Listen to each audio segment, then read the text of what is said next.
5 degrees with respect to Estonia, especially the evening, but also very happy to have this opportunity to share some thoughts on some ongoing evolutions in the field of business process management that, in my opinion, are going to create very unique opportunities for the knowledge representation and reasoning community. I think this is a very, very important time for the two communities to be talking to one another.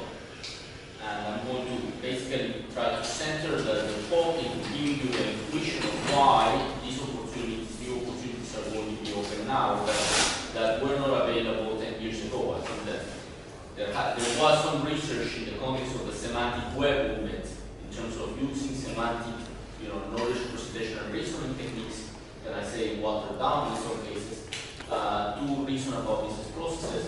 But I think they failed, and they failed for the reason that I'm going to try to present it today.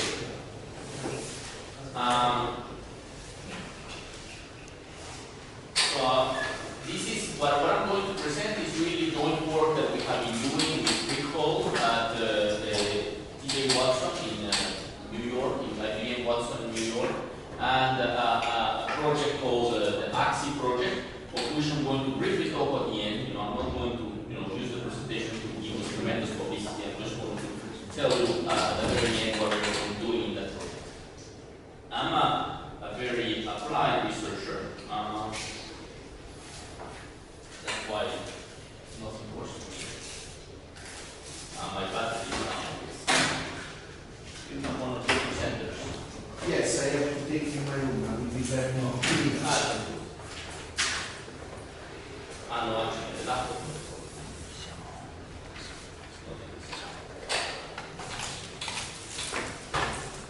Okay.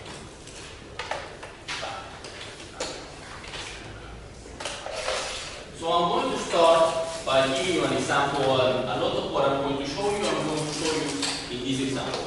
Just to put the ideas very concrete. So we start always from the problem. So we have certain classes. We have different classes of processes in business process management. Some of the most traditional processes are very simple in the sense that there is one process and there is one piece of data. Let's call it an object behind. So, for example, a very typical process, perhaps one of the most widely executed administrative processes, is invoice handling. An invoice arrives and then you pay it. Okay? Or a typical order to cash process. You receive a purchase order and it goes through a certain number of steps until you ship that order and you get eventually paid. Okay? And these processes have this characteristic that generally one instance of the process, one instance of the invoice handling process gets married with one instance of an entity type, which is invoice. And that's it. All the data that you need for invoice handling kind of is in the invoice. And sometimes in some object, one or two objects that are related to that one, like an invoice gets related to a purchase order. So then, if one invoice is related to one purchase order, you can see that, okay, there's an invoice and you can extend it with a purchase order. That is your object, and all the data that the process needs is in that object. So one-to-one mapping between the process instance and the entity instance. So those processes have been turned around to death in all sorts of directions, and we kind of know everything you can know about it. And it does not put any particular challenge. And modern business process management systems that you can buy off the shelf, let's say something like Visagi, something like IBM Process Server or IBM PM product, they can handle those perfectly, no problem. So, Dawn, pages turn, probably about 10 or 15 years ago already. But there is another class of processes that are kind of much more challenging to address, which is a class of processes where there are two things. There are many relationships between the process instances and the data objects. And some of these data objects are actually, these data objects are not in the same place, but in different organizations. So, for example, I take a process where it's an order to cash process. It starts with a customer sending an order to purchase something to a company which I would call an assembler. And the assembler, that could be, for example, a company that builds log houses, wood log houses. So you want to get yourself a beautiful wood log house next to Como Lake, beautiful spot. This is that you have worked all your life and this is your retirement. So you get a purchase order and it gets defined. Probably before that purchase order there has been a lot of design work and negotiation work. And to fulfill that purchase order, the assembler needs to purchase quite a few number of materials. So you need all the wood, you need all the things to put together the house, you need the material to build the foundations. God knows how many things you need to build a log house. As an example, oh, that's great, thank you. I'll steal you. Yeah. I'm going back.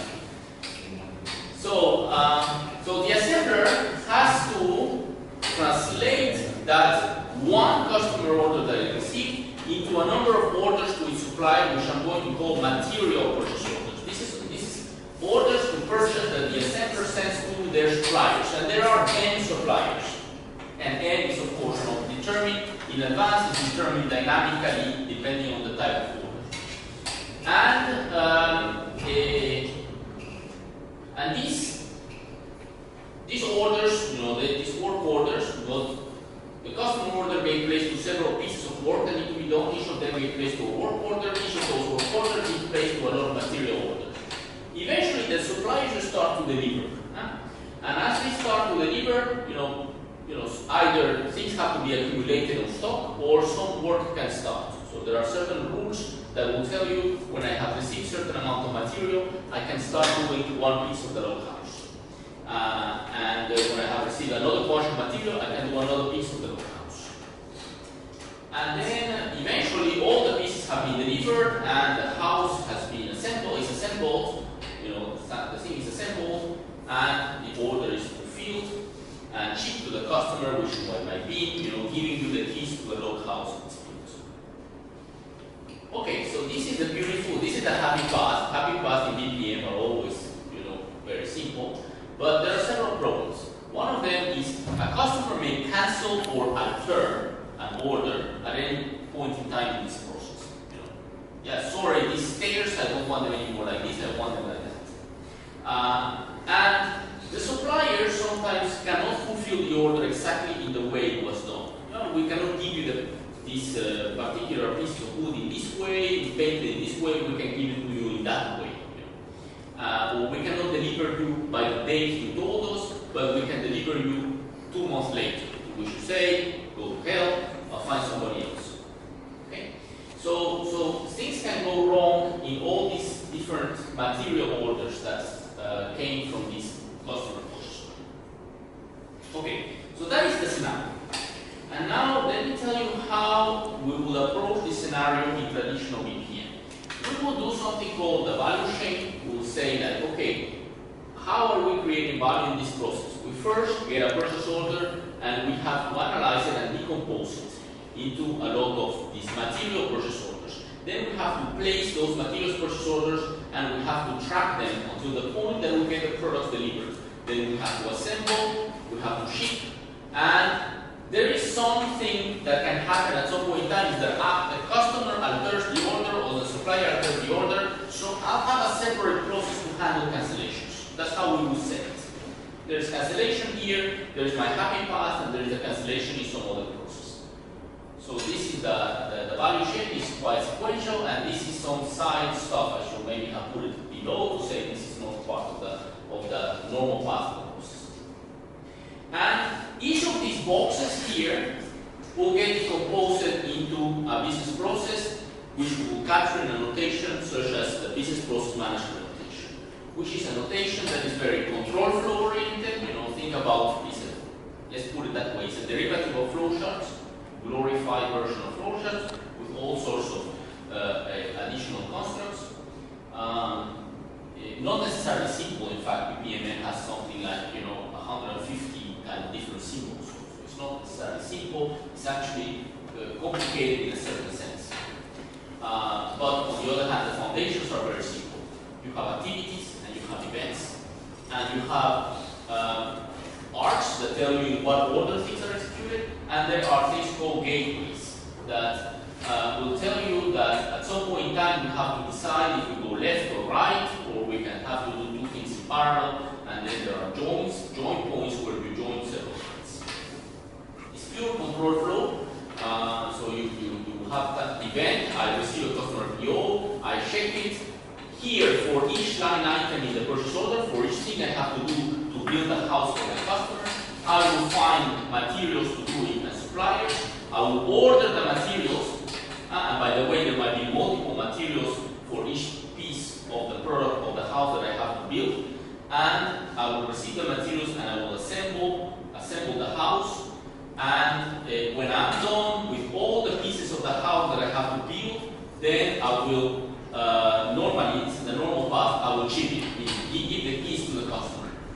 And during the execution of this part of the process, this is a sub-process, during the execution of this manufacturing product process, sub-process, I can get a message from the customer saying I want to cancel the order, in which case I have to determine whether canceling is possible or modifying the order is possible, and if so, how much the customer has to pay as a penalty because they cancel or they modify the order at that point in time. And depending on the point in time I am in the construction of the house, the cancellation penalty will be different, or the modification penalty will be different. I notify the penalty to the customer, and if they accept that I cancel, if they do not accept the penalty, they will have to pay me the whole thing.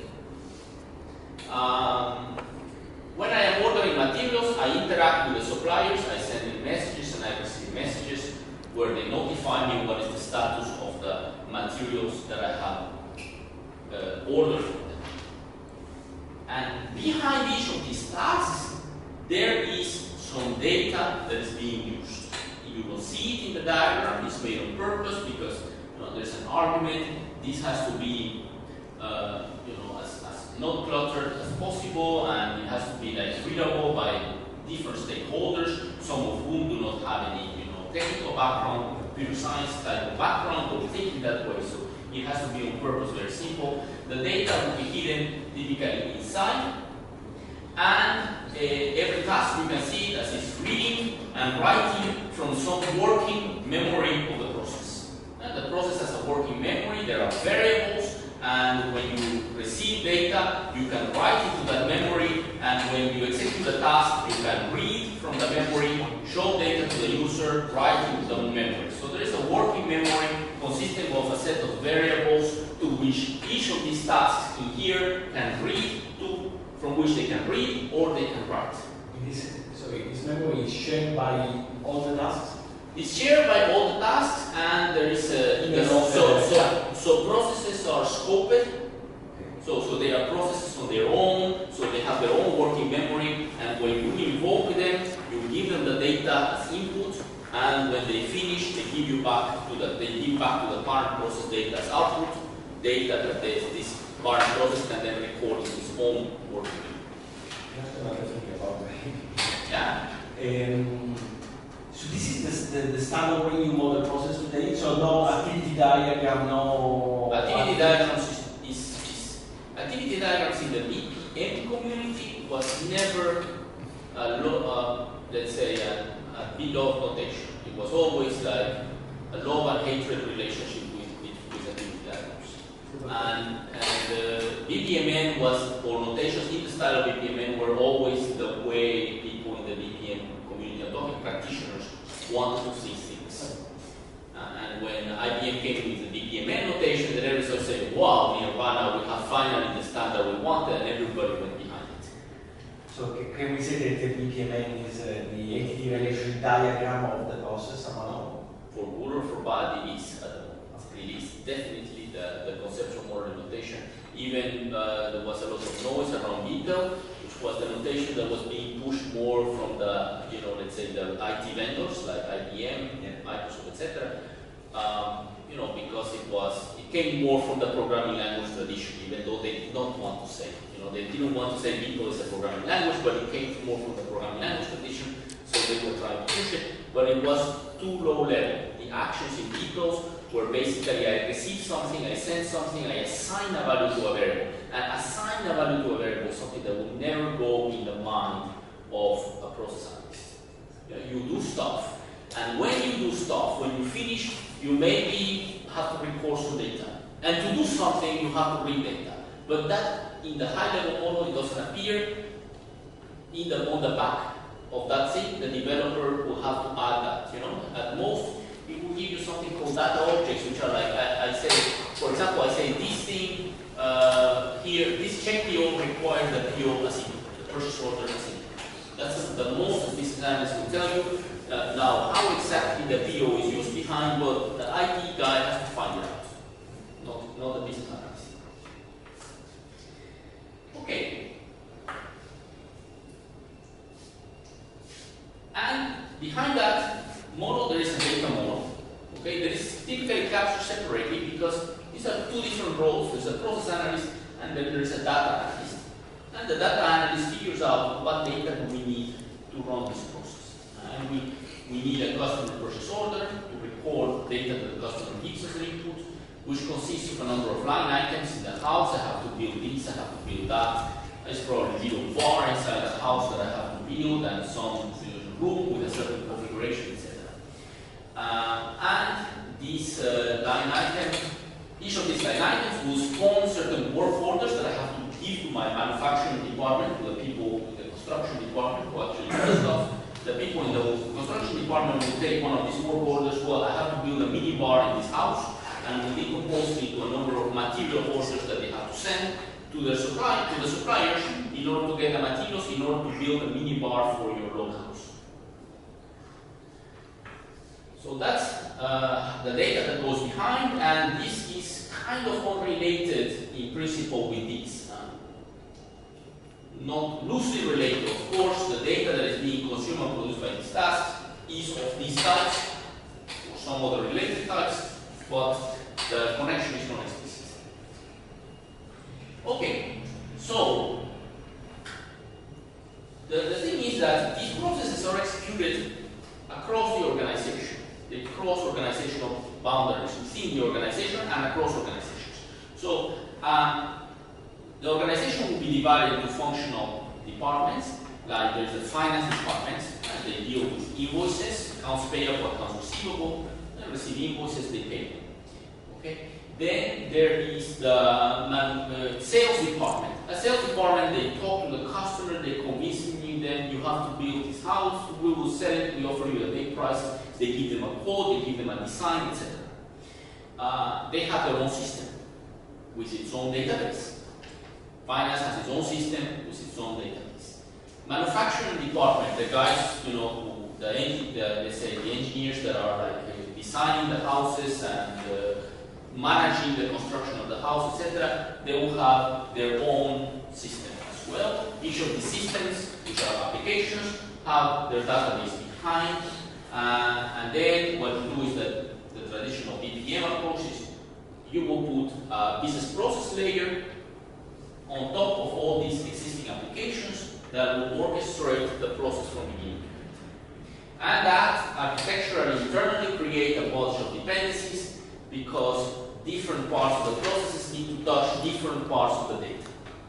Even to sell to the customer, I kind of already need to give him a quote. For that I need a design, and I need to tap into the engineering department that have their own database because they all use their own tools like computer-aided design tools and so on. Okay?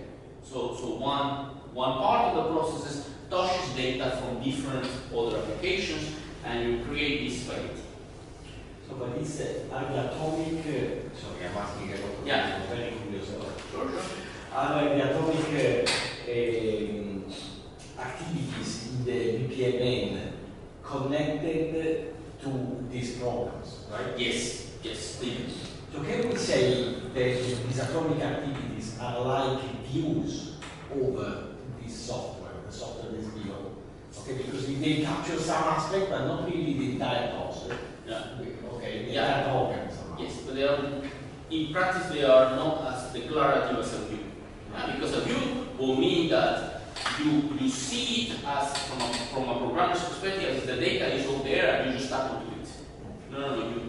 This transparency does not exist in any BPMS system. this intentional data aspect does not exist. The system has to explicitly make the task, in the task you encode a piece of script that makes an explicit web service call, let's say, to some supplier catalog system to ask the supplier to get the price of a certain material. Okay? Or a supplier shipment tracking or whatever tracking system that gives you some data about the status of one material order. So you have to explicitly code the interactions in the task, and these interactions are going to be a request response, not certain errors, stuff like that. Or in the case of events, you will bind them to incoming messages that somebody will send you eventually. So that's not request response, but it's rather like publish, subscribe kind of interactions. But you explicitly call the bind the task and the events to either request response or publish, subscribe relationships with your own underlying systems within your company, or with systems that are in some other company, like in this case, the catalog of the supplier or the tracking system of the supplier. So the spaghetti lines roll sometimes inside the company and sometimes outside the company. Well, web services, what they have done is that they have kind of uniformized both aspects. So you have web services for your internal stuff and web services for your external stuff. So it kind of makes the life of programmers easier. And actually, this is not all. The data is distributed across the databases. This is the typical data integration problem. But in addition, this system that is going to execute this thing, put a box around this one. There is a system called a business process management system, will keep its own data. In particular, what is the status of the execution of the process, which tasks have I executed and which tasks need to be executed next and in the future, what is the state of the process, of the different sub-processes in the process, that is recorded in the business process management system. I still remember one day a guy, I have a lot of case studies for, I have done my research career in great part because I have a lot of case studies. And I have a lot of case studies because for some reason the VPN practitioners have taken me like a priest, like a Catholic priest. And they come to confess themselves to me, and I have all these lunches. It's good for them. In addition, they pay to confess to me all their problems.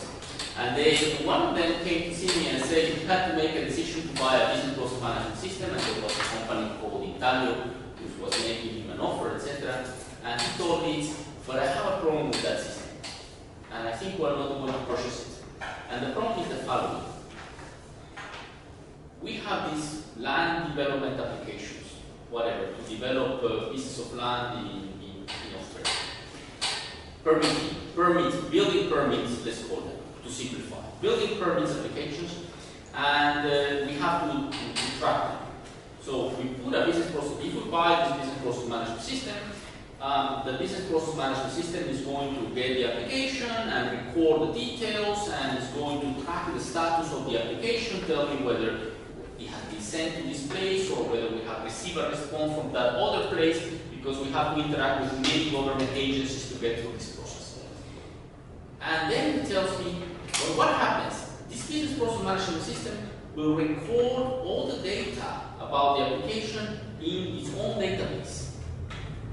And this database is done in a very cryptic manner. It doesn't have the schema that we want, it has a schema that the VPMS system wants. And then, so our key data will be stored in some cryptic place where every time we need to build something to extract data from it, from that database, we have to pay to these Italian consultants. And it says, no way, I'm not going to do that. My data should be where I am. Now, if I want my data to stay in my database the way I want it, I will have for every task in this process, and there's a lot of tasks, I will have to build some adapters that write data into my database and read data from my database, so that essentially the data that the VPMS maintains is completely duplicated is completely redundant with the data that I maintain in my own database. So essentially, we are copying data across the two systems because I want to have my data in my database, okay, not in the database, cryptic database of some business process management system, which I might throw to the garbage in a few years' time and bring some other system in place. So then the BPMS is giving zero value. Okay? Because anyway, in terms of maintaining data, yet it is maintaining data. And it gets worse. It's not only that the data is duplicated, but ergo, because the data is duplicated, it becomes very tricky to express business rules. And this is what happens in business process management systems. There are business rules that are encoded in the process. When you have an source split and it says, well, if the purchase order is for greater than 5,000, I will do some check. If it's less for 5,000, I will not do it. That is a business rule. It's something the company needs to manage. Today is 5,000, tomorrow is 10,000. The next day we will drop this stuff. You know? So we have to keep that business rule somewhere. That business rule is kept in the business process management system. Then there are some other business rules that are encoded in the database, in the form of database triggers. When somebody makes an update to salary in this database, then in that other table I will add something to say that we should take more taxes from him, something like that. So this trigger will be encoded in the database. And a lot of other business rules are encoded in the application layer that is sitting between the business process management system and the database.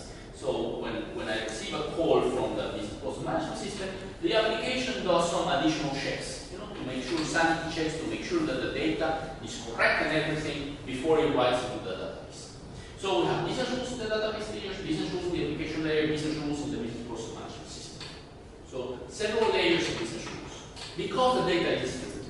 So if I take this example, customer asked me to cancel. At some point in time I was manufacturing the log house, I had some materials in there, customer asked me to cancel and I need to determine the cancellation penalty. So to determine the cancellation penalty, I need to go through all the work orders that I create for the customer's purchase order. I need to go through all the material orders related to those purchase orders. And I need to check what is their status. Has it been shipped or not? Can I cancel it or not? So if the material order has been shipped, I need to add the return cost for that material to the penalty in order to calculate the final penalty. If it has been shipped, well, how do I know it? Well, I have to query the supplier to know. And every supplier might have a different type of system for me to query whether they have shipped the thing or not, or whether I can cancel it or not, and if I can cancel it, how much it will cost. So I need to determine, I need data from the supplier. And then I need some function that calculates the return cost of the material, which maybe requires data that I have in some database. My suppliers give me a catalog that tells me if you cancel within 5 days of your order, you have to pay 50% of penalty. If you cancel, let's say, by that date, you have to pay another penalty. So I need data that is in my application system, somewhere sitting here in some catalog contract management system I have somewhere where I store all these details.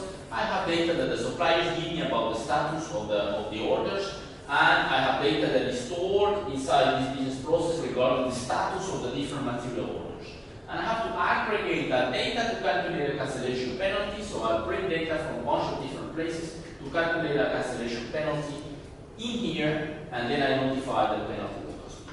So I need to, every time I need to do some non-trivial processing or calculation, I need to grab data from some external parties, from my own systems, from the state of the database, match that thing together to do something. Okay, so what has happened here is that we need to strike in traditional BPMS methods, we have become very process-driven. So the process, the order in which you the activities that you perform, and the order in which you perform them, and whether you perform them or not, and whether you have to repeat them or not, that is what drives the design of the system. Okay? So, you could do the opposite, and that was actually done in the 80s and 90s as well. Before, if a BPM emerges, partly because of the counter current to traditional application development, where the database is everything, and as researchers, some of you have been long enough to remember the times where everything was a database. Okay, database was the key, and everybody wanted to put everything into the database. So that era, we know that kind of development practice led to process fragmentation. The process was not, you could not see the process end to end. It was split into very different little pieces inside different applications, the database applications that were accessing the database. So what we need somehow is to get to the point of striking some good trade-off between being too much process-driven in our analysis or being too much data-driven in our analysis. Each of these extremes leads us to fragmentation of data or fragmentation of the process.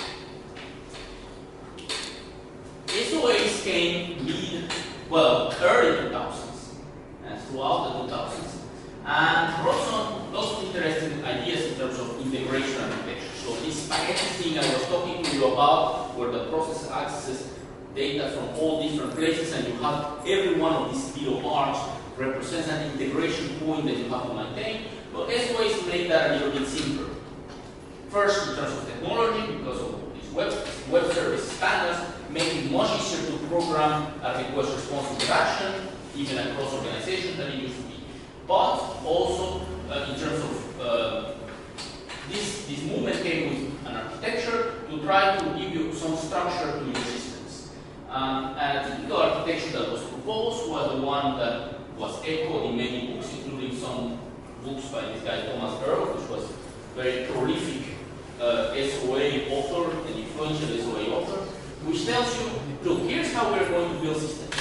You are going to have, for your processes, we're going to build a process-centric service in Vim. We're going to define the process, and this is only the orchestration part, and it's just going to orchestrate different other services. For each task in this process, we're going to build a stuff called a task service that delivers the functionality specifically for this task. So the process-centric service is going to call these various task services. Tasks require data. So this data we're going to model it in entity relationship diagrams, and we're going to come up with the main entities, and we're going to make one service per main entity. So one service for the purchase order, one service for the invoice, one service for I don't know what. So these are going to be my entity services. And my task services, when they need data, they are going to access the entity services, which then access the database. That's the idea.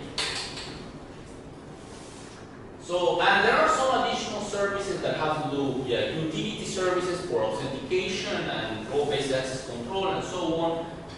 My LDAP system, I'm going to have it somewhere. And there are some public services, which are services from external systems, like my suppliers that I am using. You know, I am tapping into somebody else's services. I call that public services, or even if sometimes they are, of course, password protected. And then there are some services that do calculations. For example, calculating a penalty given all the data that you need to calculate the penalty. That is a logic-centric service. Nothing to do with logic. We call logic everything that is not data. Yeah, it's like business logic, in the sense of business logic, which is like stuff you know, like whatever processing you do with data. Functions, we will call it. Functions. Functions will be a nice name, different from tasks. Yeah, okay. So can you repeat a little bit about entity services? Is this, can we think of it as a view on the data below? Yeah, yeah. So you have to ask for a data, but yes, that is a view. That is a view. A view of one entity. Only of one entity. Yeah. One entity. This is the only entity that there are several entities. Any task will need 5, 6, 7 entities. And do you model also the relationship between these entities? This is model separating the entities relationship diagram. So which entity services you have will come from some entity relationship diagram of your domain that you will do. And then you will do the typical ER techniques of calculating the logical horizon of an entity and saying this goes into one big entity, purchase order, and all its related little entities will put them together, and we make a purchase order service. A service that is there to give you data, encapsulate data about purchase orders. You can ask them, give me all the purchase orders of last month. You can ask him, give me this particular purchase order. Give me the status of this purchase order. Whatever you do. But can we say that the entity service give you crude operation over this entity? In fact, Creating that they... Yes, crude operations. And they will typically be implemented using some of these entity relationship, object to relations mapping, hibernate, stuff like that. And it will typically be a hibernate, and on top of that, boom, you expose it in some form if you want. Okay, so this is your hibernate stuff that you do from your database, give you some objects, you control which objects you want to expose and in which ways, and then your task services will consume. So quite a lot of services, and there was a countercurrent immediately afterwards. Okay, so then they said, we have a lot of services, lots of services. And then came the IBMs and companies and said, fantastic, we can sell you a very expensive stuff to manage them. It's going to be called the Enterprise Service Bus, and it's going to have a registry that is going to be this UDDI, crap, etc. And your programmers, developers can write services and link them to other services through this register. All your services are in this Enterprise Service Bus. It's the most fantastic stuff to sell because once you buy it, you will need it for 10 or 15 years to go, and IBM will make sure that it's there. Okay, so this was like, wow. Ask me why IBM was backing so much the web services movement is because they say, gosh, we can sell this large, expensive piece of middleware that so far we have only been selling to Fortune 500 companies. We can now sell them all over the place. The Italian Caixa of I don't know what, which has gone broke in the meantime, will buy an ESP from us. That is fantastic. Didn't they do it, by the way, before they went broke? The Caixa de Bolzano, will buy an ESP from us. Okay, so because they have all these services, because this other guy, who we pay, told them you have to have these services, we're going to, they have all these services, they have to connect them, they need an enterprise service bus to manage that. And the enterprise service bus architecture is a very nice concept because you have all your services that you have defined using the previous architecture, architectural concept, and they get wired to the enterprise service bus, and the enterprise service bus is responsible for routing interactions between all of these services. So it looks very beautiful because now you have straight arrows and connectors. People connect to the ESP, and then they interact with one another. The spaghetti that we saw before is gone, in principle, but if you open the box, the spaghetti that we saw before is in the box now. Okay? So that's so that was the critique that came from the web services anti-movement, let's say, of the second half of the zeros.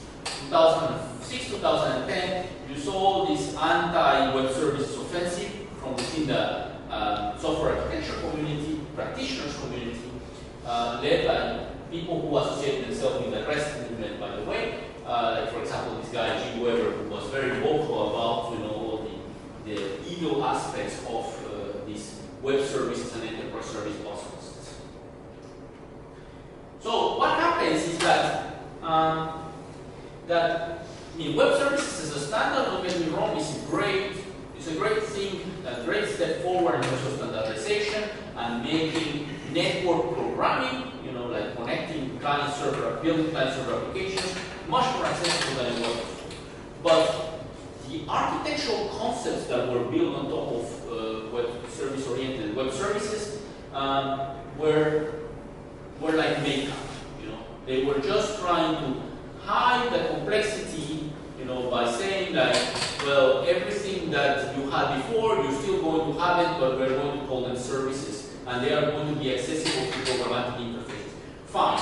Programming each of these little lines maybe has become easier, but managing the whole enchilada has not become easier because of the web services, of the service-oriented architectures, and the ESP is not going to solve your problem either.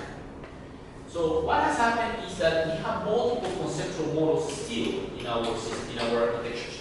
We have conceptual models that are used to define business rules and business processes. These are the models that you find in business rule management systems, which are like more logic, now I'm talking about real logic-based systems.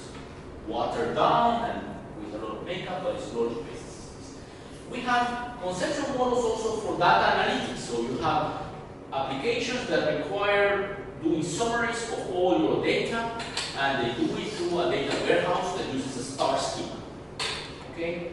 So that is another view on your data. You have conceptual models of your online transaction processing or OLTP, meaning day-to-day applications where you do transactions. Well, this is the connectivity relationship model. And then you have conceptual models of your processes, which are completely built on top of tasks.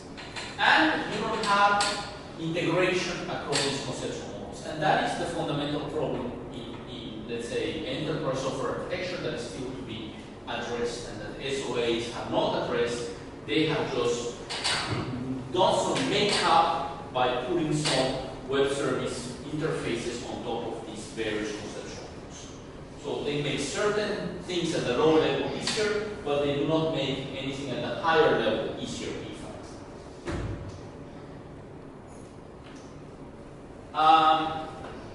And then, as usual, you go back and you say, isn't there something that we've forgotten? And actually, it is the case that for many years already, I mean decades already, systems thinkers, systems analysts, system thinkers we call them, have had this idea that you should be modeling your system in terms of entity lifecycle models. Model your information systems in terms of entities and have a certain lifecycle. But somehow, that idea of a unified conceptual model between the data and the process has not gone, has not moved forward, because perhaps there has been a lot of other different priorities, a lot of other different things that needed to be in place before these concepts will actually be operationalized. Of course, trying to do these kind of things without having all the web service machinery to connect to different systems was perhaps not the right time to do it. But maybe now is the right time to do it, or at least it's the right time to give it a shot again. So, what we have is that we have pieces of the puzzles. So all these concepts of entity and entity life cycles have given place to certain systems. Like, for example, SAP has a system called Business by Design, which is based on this concept of status and action management, or SAM, which is entities and life cycles. You have business objects, and these business objects have a life cycle, and this life cycle encodes a process. So you have the data, the business object, and the process together. There are other products out there, it's probably about a dozen products that operate on that particular model. Now, there is a second concept that has been developed over time but has not yet reached full adoption, which is the concept of active documents, or let's say data virtualization, which is embodied in the research community by this active XML notion, that you have a document, and in that document there are certain pieces of intentional data that will be fetched from some external system, not within the document. So it's like views, this notion that you make your data available through views, and you work on the view as if it was real, materialized data, but in fact the data is fetched from some system at different points in time. And you have some other interesting concepts that are coming together, which is the concept of collaboration hubs. So vertical systems that support a certain vertical domain and that allow different parties to collaborate. B2B marketplaces were an example, but I mean, in this context I will use something that is closer to us. I will give you an idea of what this means by using EasyShare as an example. Sorry. Yeah. So you see these as pieces towards your vision, let's say. Yeah, pieces towards a new, an alternative architecture to this process-centric SOA architecture. So I'm saying, like, yeah, I made a jump, right? So there were these SOA architectures that were built because of the separation of processes and data and the fact that you needed to connect them. and we're saying there's something not quite right in there. There's something that we need to rethink something fundamentally. And I think that the pieces of the puzzles are there. It's just that they are in pieces, and we need to bring them together. So there are systems that support data and processes together, but still with a very traditional way of thinking. You know, that there is a business process management system that is executing your process. You know, it's orchestrating your process, and still, you know, the data is in some database in hand. And sometimes you have to make external calls to retrieve data. Then there is this concept of views on data that combines extensional data and intentional data. So documents or data objects that combine intentional and extensional data, which gives us a declarative way of thinking about how the data is fetched from different systems. And then we have this concept of collaboration hubs that gives us some ideas on how we can connect systems without thinking in a procedural way in terms of I have to retrieve data from here and move it there and push it there. So there are all these systems that allow us to do business process management as we did it before, in many ways architecturally the same, but instead of a BPM, single BPM diagram, we structure the process according to objects. Like for example, this is a piece of a real business process related to inspecting gas pipelines somewhere between Germany and Ukraine. So there are inspection tasks on these gas pipelines, inspection processes that spin off issues that are identified during these inspections that instead in turn spawn follow-up inspections and then may spawn repairs.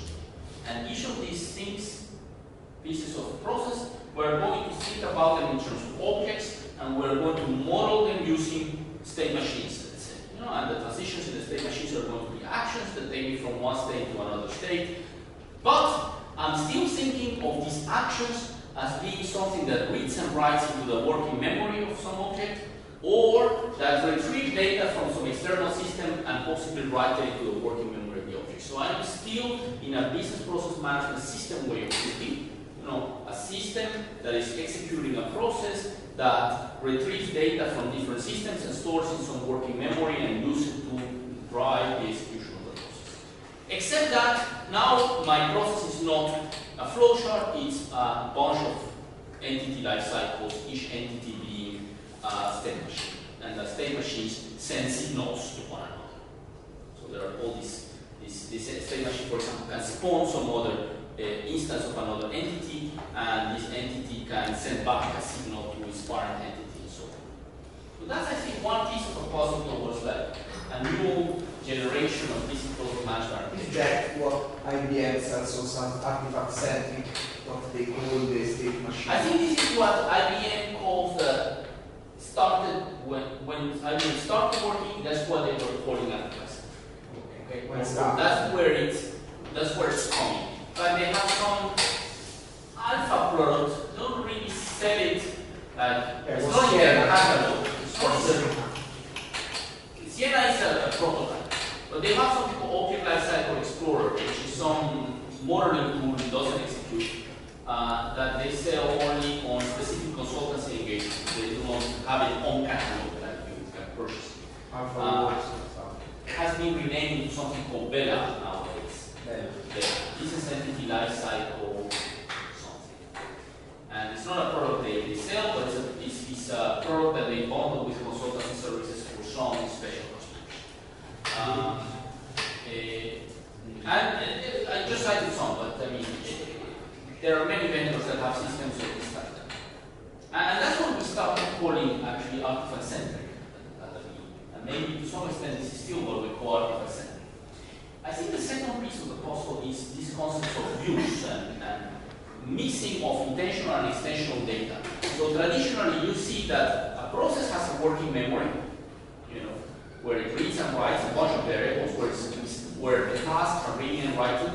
And then there are external systems that also give data to the process. So the process is doing request-response interactions with other systems to grab data and write into the working memory stuff, new stuff. So the idea that ActiveXML and other proposals put forward is, well, let's unify these two things. There is the working memory of an object or a document that is extensionally represented. It's really in that object. Plus, there is some other data that is relevant to it, but it's possibly stored somewhere else. And we're going to retrieve it or compute it on demand. Okay? So that would be like, going back to the example, the cancellation penalty. So you say retrieve it and computing on demand, but can you also update it on demand, or you can update only locally? You can subscribe, put a subscription, And so this that will give you a feed, such that whenever you can only read, you cannot update. Instead, you can update your local part. Is that the idea? The idea is, yes, it's divided into a part that you can update and another part that you can read. And the part that you can update is local somehow. Yeah. Because this is even, Yeah. it's an important I think distinction. you're actually pushing it forward. You are saying that, no. I think you can push it forward in the direction that you say. There can be attributes that are intentional, but you can read and write, and writing into them will mean that you will push data into some external system.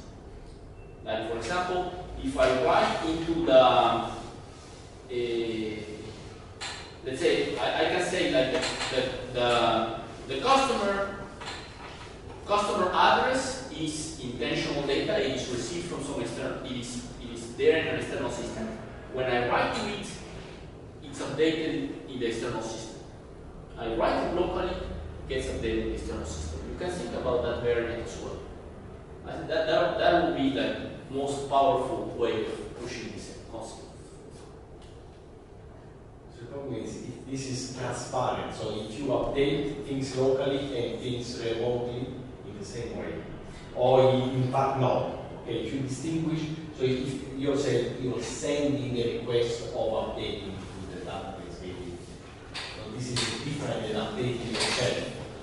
It's different from updating yourself. Because maybe this is going to be rejected, for example. And so now you need to keep the distinction between the two things, because it's not really. It's not active XML. What you're saying. No, but it's the next concept that will be brought behind it will be that. Exactly. That will be the evolution of this concept further. I guess that's where we are heading. And this type of data abstraction mechanisms for process management, that's where it's converging. And then process involves many parties. It's not like only you and your internal system. It involves other parties, and you have to kind of distinguish. Every party is autonomous, and you have to distinguish between them and plug them together. So one interesting concept is to have these like collaboration platforms, like B2B marketplaces, or it could be like something like EasyShare, where there are different parties playing different roles, plugging together. So there are not processes, but there are collaboration spaces, let's call them. So in EasyShare, you have a space for the KiBP2012 conference, by the way, that's my piece of publicity, in Tallinn in September. And there are PC members, authors, PC shares, track shares. There are lots of workshops, including a workshop on web services and formal methods that has a deadline tomorrow and accepts papers in the area of knowledge representation applied to business processes. So maybe if you have your laptop open, you could submit a paper, start working on a paper now and maybe get your theorems proved this afternoon. After dinner, you can submit it. You get inspired. Alright, so that's one collaboration space, and there are other collaboration spaces. KiBP has its own collaboration space, and in there are multiple parties that interestingly subscribe to the system.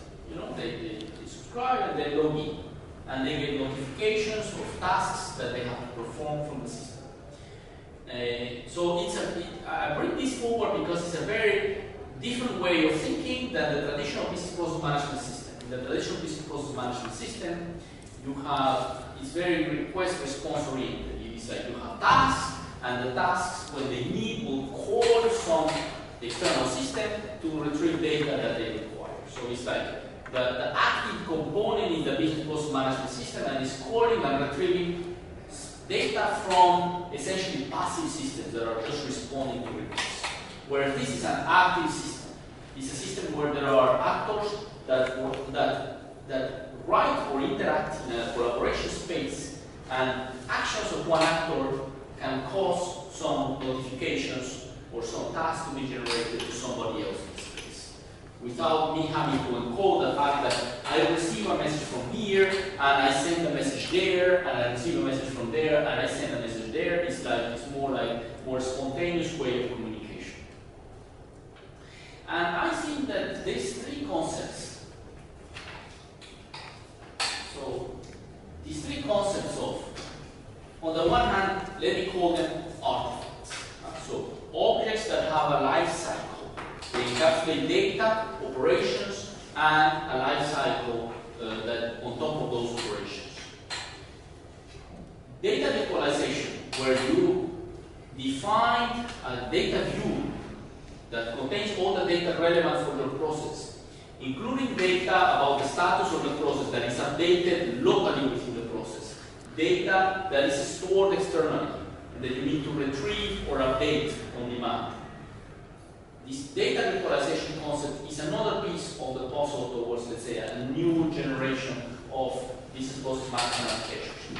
And this concept of an interoperation hub, where there are different actors like subscribing to a system and writing events into it, and these events being routed to relevant parties, these three concepts can be assembled into a single unified architecture that will bring us closer to, let's say, will be a next step in the evolution of business process management architectures, and that will address to a large extent all these problems of fragmentation, of rules, or fragmentation of data, and spaghetti-like connections that we see in today's business process management applications.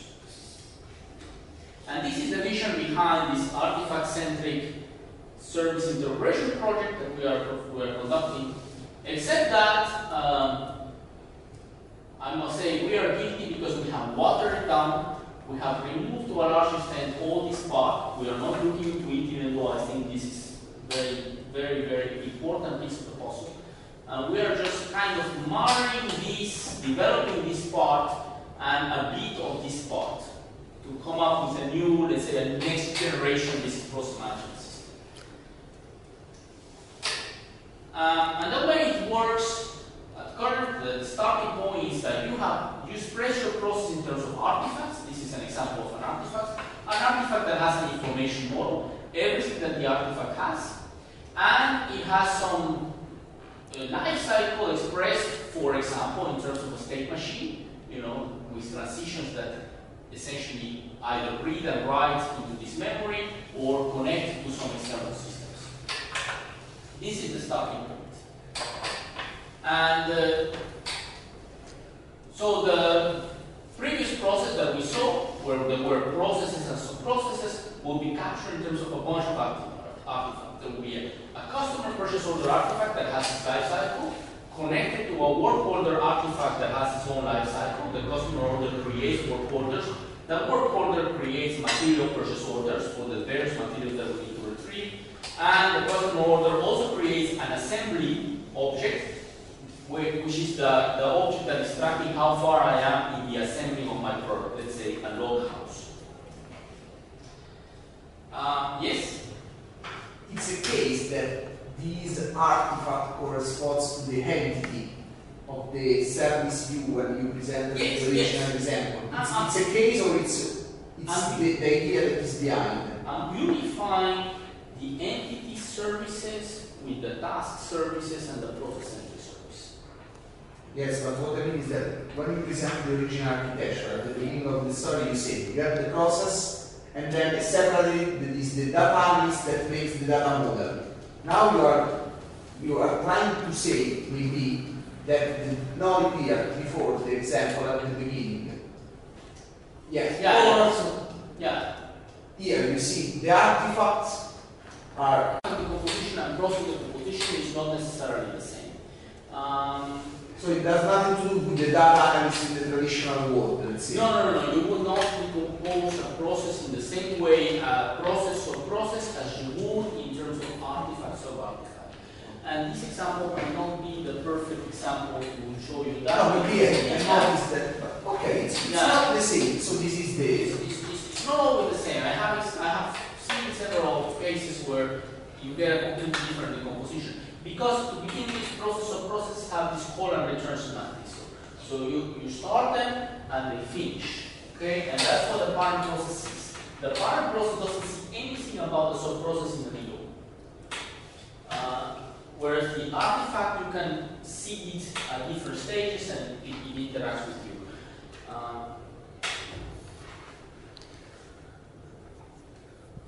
For example, in this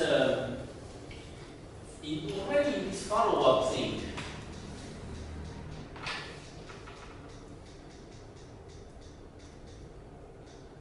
I had an example of this one. So there are inspections, there are issues, and there are follow-up inspections in a way. So other inspections that you spawn. And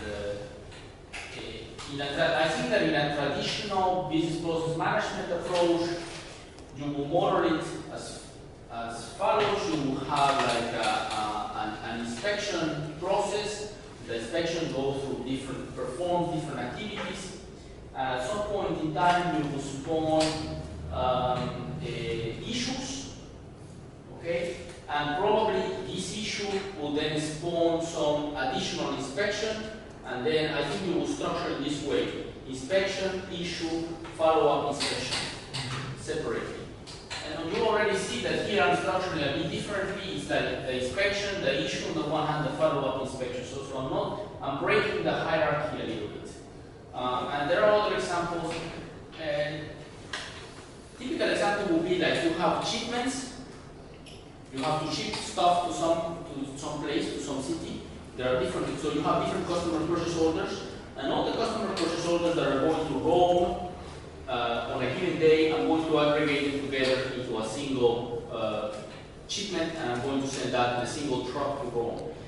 In fact, traditional business process management system cannot really capture that. Why? Because it's very case-centric. So there is one, you are expressing one customer purchase order from beginning to end, and you cannot express the fact that this customer purchase order at the shipment phase will be bundled with a lot of other purchase orders from other customers together into a single truckload. You cannot do this merging thing that you can in artifact-centric approaches. And you do not, and either you don't have big data based, let's say, data-centric approach. Because in the case you have customer order, you don't have this view, let's say, using it. Plus, there's no this concept of the view. So every process maintains only things from itself. If I call a sub-process, I can give him data, and he can give me data at the end, but I cannot, the sub-process cannot see my data, unless I can give the data to it at the beginning when I call it. So it's more like independent processes evolving in parallel and tapping into one another, rather than, let's say, method code, essentially, which is what is the functions. And we put all these, following this idea of easy share, we put all these artifacts together in a single, what we call as a container. And this container has ports through which data is being fed into this container and data is being sent to external systems. And the whole idea is that these ports, any event that comes into these ports, will result in some data being updated in one of the artifacts, which then possibly will trigger some transition in that artifact. And every activity that an artifact does might result in some data being, some interaction being done through a port. The next logical step, and you are right, is like some data being updated into the working memory of the artifact that is then linked to a port that then makes an update to an external system. And that is what I think we are not doing in this project, but we could have gone a little step forward in that direction. And there are the mechanics behind, of course, is service-oriented architecture basis, so there's a concept of service binding, where each of these little ports here, like for all the services that I am consuming, will get bound to some specific web service interface.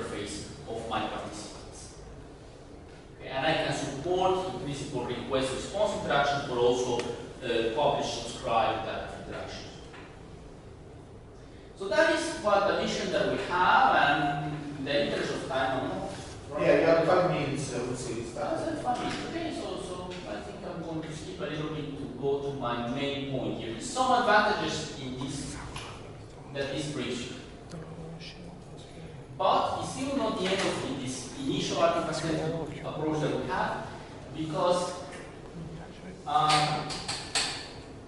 in this view of things where we have still inside an artifact we have behavior, which is the state transition systems, and we have data, and still the data, the transition then reads or writes from the working memory. So the control flow, how my process proceeds, is encoded in the state machine of the artifact, and the data is in the working memory, the information model or the working memory of the artifact, and the transitions are reading and writing. I still do not have a full integration of data and processes, although I'm kind of getting there. So there is an additional step that we try to take in this AXI project, which is trying to find some unified model that will allow you to capture both the control flow of a given artifact and the data that artifact has. And that model, that's called the guard stage milestone or GSM model. So it's essentially a stylized version of event condition action rules, where what you do to accommodate for the process perspective is that there is a concept of stages. An artifact goes through different stages. There is the customer PO, this customer purchase order lifecycle, where I'm processing a purchase order for a load house, which goes through the stage creating the material purchase orders. It goes through the stage assembly, and go through some additional stages that generate reports to provide updates to the customer regarding the status of their load houses. And at some point in time, I can be in multiple stages at the same time. While I'm creating the material purchase orders, I might generate a report to send a first progress report to my customer about the status of it. And there is some data behind the data that this artifact will use, information model. There are stages, there are guards, which are like conditions on this data here that will determine when do I enter into that stage. And there are stuff called milestones. It's going to phone now. Fortunately I didn't. Well, this is just simulating how the execution of this process will happen. But there are also milestones that tell you, I probably skipped that part in my animation, that tell you when do you exit a stage. So every one of these guards will tell you when to a condition on this data that tells you when do you enter into that stage and you start performing or enable the actions in that stage. And there will be here some additional conditions that when these conditions become true, you exit the stage. And potentially, when you exit the stage, you will update the status of the artifact, which is also encoded in the information model. So there are a number of fields that relate to, that tell you in which stages I am, which stages I have opened, and which stages are closed. And based on this information model, I can open all the stages. So for example, I can say that the assembling stage should be open when the ordering PO, material PO stage is closed, for example. And I can then express that ordering material, creating material PO stage. This stage gets closed when a certain condition is true, which is that I have received all the material orders that I have received all the materials that I have ordered. So you have like data, the data of the artifact, plus the data about the stages in which the artifact is, and you have like rules that tells you when to, given the data, when to open certain stages and therefore enable certain tasks, and when to close certain stages and therefore disable or complete certain tasks. And there's whole bunch of additional, of course, features in there to decompose the process into stages and sub-stages, etc. And what is important is that the stages are not like separate from the data. The stages are part of the data. It's just additional data that I put into my artifact to encode its status. So the data that the artifact uses or creates and the data about the status of the process, it's all in the same place, and I express my life cycle in terms of opening and closing stuff, in terms of rules on that data, event condition actions on that data. So that's where we are. I'm going to skip quite a lot. I'm sorry, I went very verbose at the beginning. And what we have is that we replace the enterprise service bus kind of stuff by an abstraction where I have where I have artifacts that are linked to one another by sending signals to one another, and these artifacts have a certain data, and they are connected to my internal databases through some ports that I have defined. So I still have the spaghetti, and I will not claim to have sort of got rid of the spaghetti, but it's more a managed spaghetti, the one we will have inside. And what is there for the knowledge representation and reasoning community? I think what we have is a very unique opportunity, because if this new generation of business process management architecture picks up, and I hope it will, we will now have systems where the data is no longer fragmented everywhere, which is because in a typical business process management system, what do you have? You have no more flow. Okay? And then you update, you make service calls. Service calls upon it is very difficult to reason, because you need to have information about what is in those other systems. And you cannot have access fully to those other systems. You have to define public views, but then people have to give you these public views, etc. So in this new architecture, what we have is that we force the analyst, the architect, to put all the data that is required for a process in the same place, and to express the evolution of my process in terms of what is happening to that data.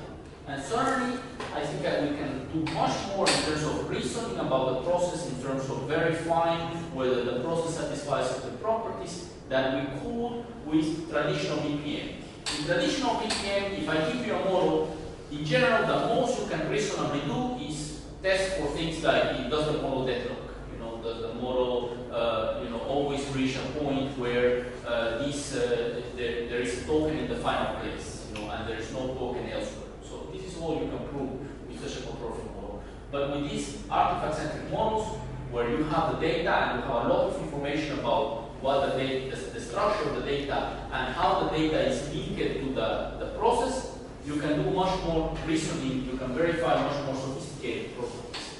And that's one of the things we are trying to do in AXI. So there's Giuseppe and Alessio Lomucci, etc., working on the abstraction techniques to reason, improve properties, or do model checking on top of artifacts. We have another stream where we are trying to do mining or discovering artifacts from event logs, which we think is something that will be needed if we want to migrate existing systems into an artifact-centric way of working. We have to discover the artifact, we have to discover their life cycle, their interactions, etc. that exist in a given system, legacy system. And one thing we need to do if we want to really converge towards this vision is this notion of making the systems scalable. And the challenge will be if we go down the road of having this intentional data inside the artifact. So not only the data that the artifact maintains locally, but also data that is fetched from outside, we need techniques to make this scalable so that the data is updated only when it needs to. Okay, so if I have an attribute and that needs to be retrieved from an external system, I don't want to be fetching that data, pulling that data every 20 milliseconds. I want it when the artifact actually needs it, and I can figure that out because I have all the information about the life cycle of the artifact. And I know when you will need the data, and I will automatically retrieve the data for the artifact so that it's there when it needs it. So that kind of challenges I think need to be addressed. And that was my message for today. So, how many questions? Thank you.